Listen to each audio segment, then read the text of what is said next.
Okay, tonight we are making Carolina chicken cheese fries.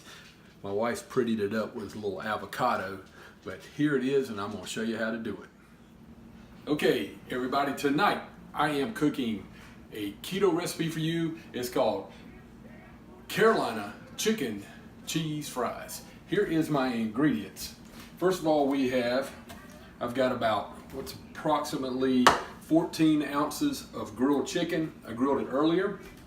I got 3 tablespoons of coconut liquid aminos, 3 tablespoons of coconut oil, 3/4 cup of cheese. I'm going to use later on I'm going to use some garlic to flavor for taste, and we're going to top it with some ranch, flavor with some onion powder. But the most important thing, we can't use potatoes, but we're going to use jicama, which is spelled like Jicama.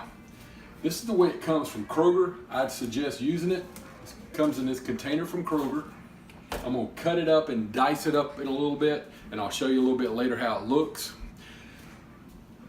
I want to tell you, this is so difficult speaking to a camera. I got a good friend from Camden, South Carolina tonight that I was talking to last night about this, and I told him I always think about talking to him when I do this. So this recipe is for you, my friend. Also got in the background, got a little Patrick Davis, who's also from Camden, South Carolina, playing. I always like to have some music going on when I do this. So anyway, this is what the ingredients look like, and I think you're going to really like this recipe. All right, I'm going to dice the jicama up. I just thought I'd show you what I do here. I got like a little small paring knife, and we're just going to dice it up and make it where it's in small pieces. This stuff, you got to spend a lot of time with it. It's got the kind of the consistency of a potato, but you got to do a little bit more to it. One of the things is you've got to boil it, and I usually boil this stuff for about 20 to 30 minutes. And then once I do that, I'm going to put it in a frying pan, and in the frying pan it's going to spend like 15-20 minutes on about medium to medium high heat, and it's going to get the look of hash browns. So anyway, this is how I do it on a cutting board. I'm going to use 2 containers, about 14 ounces, and half of it for me, half of it for Joanna. Yay. Okay, it's important for me to emphasize how long you have to boil this jicama. It's right here, it's going. I'm going to leave it in here about 30 minutes to begin with, and we're going to double cook it. We're going to boil it to begin with, and then I'm going to pan fry it in the coconut oil that I showed you from the ingredients earlier. Now, my friend I told you about earlier, the one from Camden, he and I were on our way one day to a game. I think it was a football game. We're riding through the country. There's cars here and there, but all of a sudden he says there's a fire on the side of the road, and it probably is where someone threw a cigarette out. So he's got his khaki pants on and his work shoes, and he's such a good-hearted guy. He jumps out of the car and goes running. Well, there was a car behind me, so I had to pull up, and I turned around, and I wish I still had the video of him stomping out the fire, and it was just a classic thing. So we drove about another 60 miles with him smelling like forest fire, but I was just thinking about you. Now that my jicama's done, I've drained it. So what I'm going to do next is I'm going to take my coconut oil and then melt it in my pot. Like I said earlier, I've got it on the setting between medium and medium high. I'm going to let it get good and melty in there. And we'll take some garlic, and to your taste. I like probably just considered a little bit more than most people. And then as that melts, I'm going to take my jicama,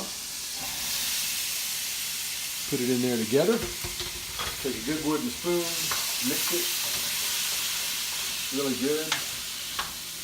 and add my onion powder, kind of to taste again. I just put a little small layer on top of it. And then what I like to do is I like to keep it covered. It keeps it from splattering and making a mess. And also I kind of like the way it just holds the steam in there, and it helps the jicama get a little bit softer. Okay, as you cook the jicama, think of it as cooking hash browns with potatoes. And one thing I like to add to it is a little paprika. It gives it a little more color. That's what I've discovered. Get this side over here open. There we go. It gives it a little more color, makes it look a little more like the hash brown potato. Yeah, that looks. And now we're going to add our chicken. One thing needs to be said about this. It gives you the feeling of eating potatoes, but it's not potatoes. It's a little sweeter vegetable than, I guess it's a vegetable. Isn't this a vegetable? It's a vegetable. So it's a little bit sweeter than what a potato is, and it has a little bit different texture to it.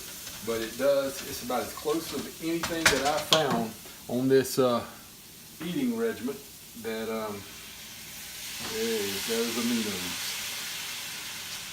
as a potato. These coconut aminos, think of it as your Worcestershire, and it's a good thing, and it'll flavor our chicken really good. So we're going to let this cook probably and just soak together maybe 5 minutes. I've cut the stove down to low, so we're going, oops, pop one out. That's for me. So anyway, we're going to let it sit in here for about 5 minutes. And then in a minute we're going to put cheese on it and we'll get ready to eat. I don't know if anybody caught it or not, but that noise was a hiccup, and that was my daughter in the other room. So just to tell you how professional we are. But anyway, that's what we're going to do. We're going to lightly, sprinkle the cheese over the top of it. This is what it looks like right now as it sprinkles. It's going to go right there. And again, put my lid on it. It's going to be a couple of minutes. It's going to come out. It's going to be so good. You're going to love it. And now we are ready to eat. There is no better comfort food than Carolina chicken cheese fries. And this, my friend, who I've talked about, this one's for you.